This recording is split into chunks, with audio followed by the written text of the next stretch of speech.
প্রিয় দর্শক, কে এই দাজ্জাল? দাজ্জাল দেখতে কেমন হবে? কেন দাজ্জালের জন্মের সময় তার পিতা তাকে মেরে ফেলতে চেয়েছিলেন? দাজ্জাল কবে পৃথিবীতে আসবে? তার কি কি ক্ষমতা থাকবে? আর কেন আল্লাহ দাজ্জালকে দিয়ে আমাদের এই পরীক্ষা নেবেন? এসবের শেষ পরিণতি কি হবে? আর দাজ্জালের এত শক্তি থাকার পরেও পরিশেষে দাজ্জাল কিভাবে ধ্বংস হবে? এই সকল বিষয় জানবো আজকের ভিডিওতে। তাহলে চলুন শুরু করি আজকের ভিডিও। দাজ্জালের জন্মের সময় কি ঘটনা ঘটেছিল? দাজ্জালের বাবা এবং মায়ের আসল পরিচয় কি ছিল?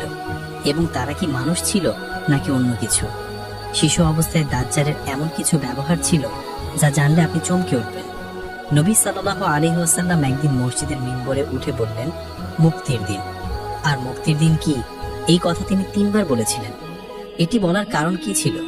প্রিয় বন্ধুরা, ভিডিও শেষ পর্যন্ত আমাদের সাথে জুড়ে থাকুন এবং আপনার মূল্যবান মতামত আমাদের কমেন্ট বক্সে লিখুন।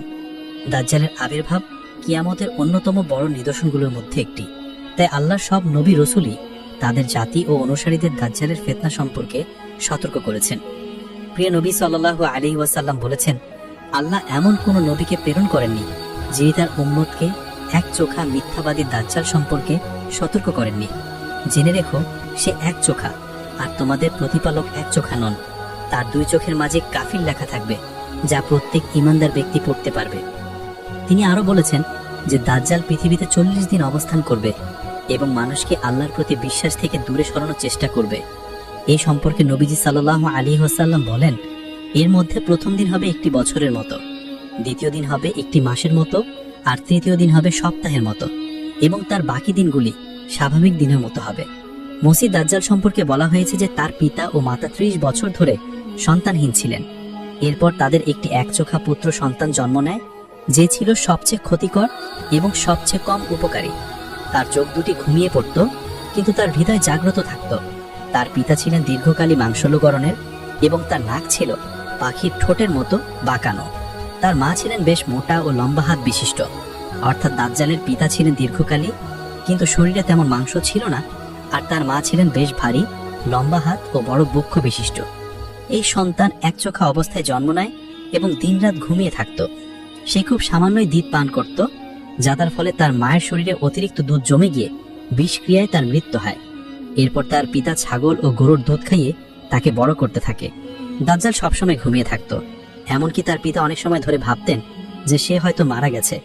নিশ্চিত হতে তিনি তার বুকের কাছে কান লাগিয়ে হৃদস্পন্দন পরীক্ষা করতেন। নবী সাল্লাল্লাহু আলাইহি ওয়াসাল্লাম এই সম্পর্কে বলেছেন, তার চোখ ঘুমিয়ে পড়বে, কিন্তু তার হৃদয় কখনো ঘুমাবে না।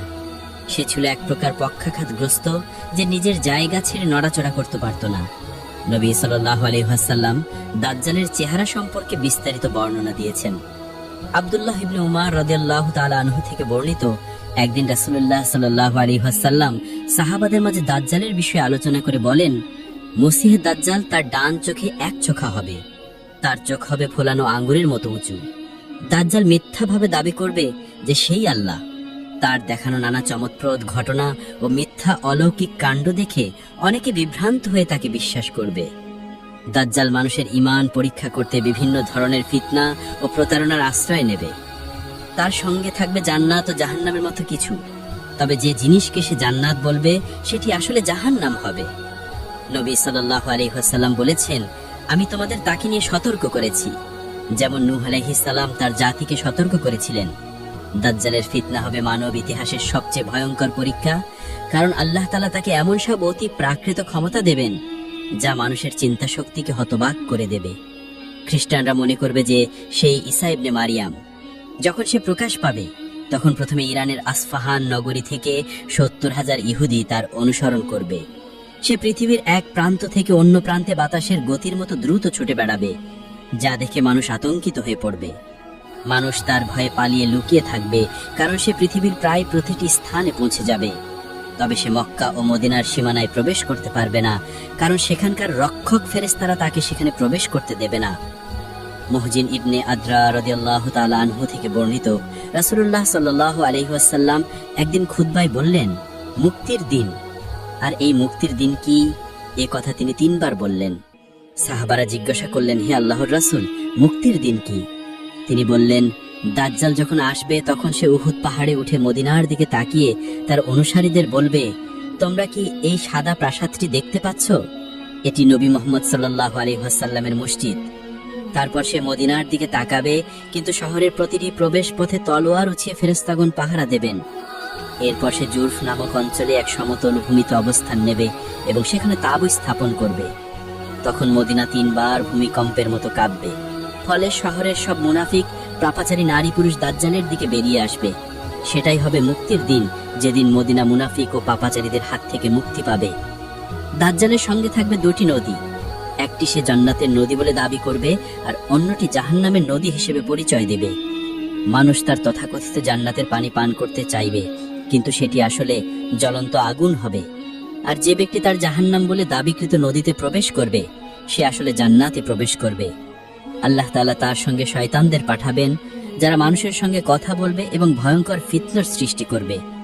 দাজ্জাল আকাশকে আদেশ দিবে, ফলে মানুষের চোখের সামনে বৃষ্টি হবে এবং জমিনে ফসল গজাবে। সে একজন মানুষকে হত্যা করবে এবং সবার সামনে আবার জীবিত করে বলবে, হে মানুষ, এই কাজ কি আল্লাহ ছাড়া আর কেউ করতে পারে? এই কথা শুনে অনেকে তাকে সত্যিকারের প্রভু মনে করে বিশ্বাস করবে এবং তার অনুসারী হবে। ধীরে ধীরে তার ফিতনা ছড়িয়ে পড়বে, আর তার অনুসারীর সংখ্যা বৃদ্ধি পাবে।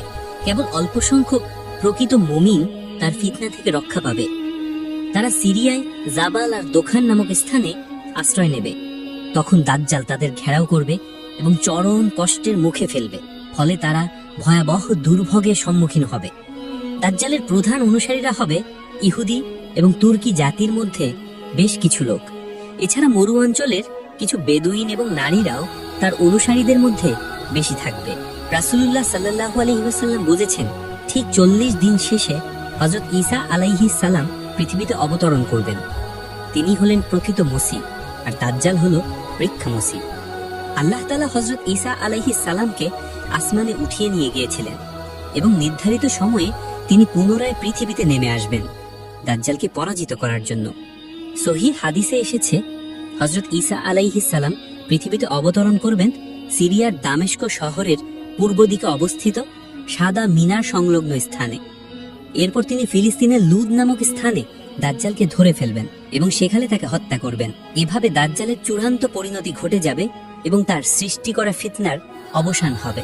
এছাড়াও এক হাদিসে রাসূলুল্লাহ সাল্লাল্লাহু আলাইহি ওয়াসাল্লাম বলেছেন, দাজ্জাল একচোখা হবে, তার ডান চোখ অন্ধ, যেন আঙুরের মতো ফোলা দানা।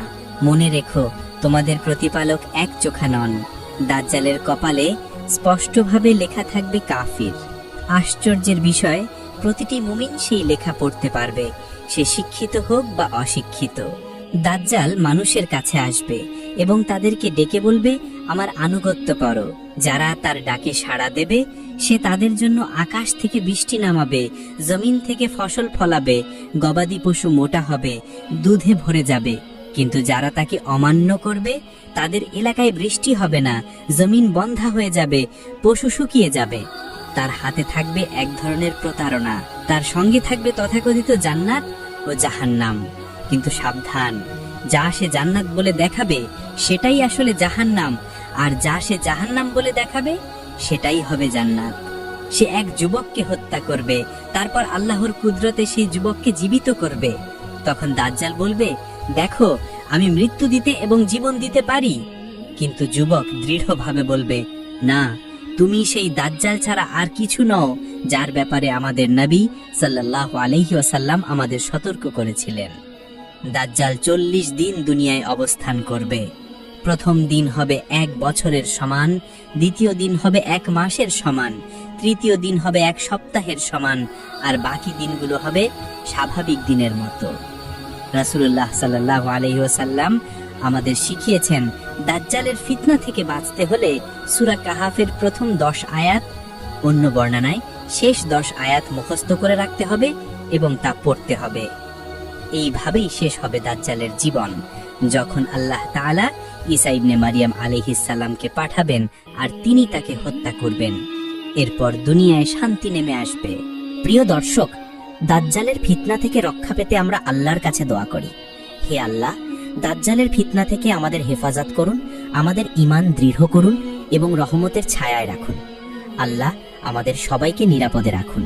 আসসালামু আলাইকুম ওয়া রাহমাতুল্লাহ। ভিডিওটি ভালো লাগলে লাইক দিন এবং আমাদের চ্যানেলটি সাবস্ক্রাইব করুন, যাতে নতুন ভিডিও মিস না হয়।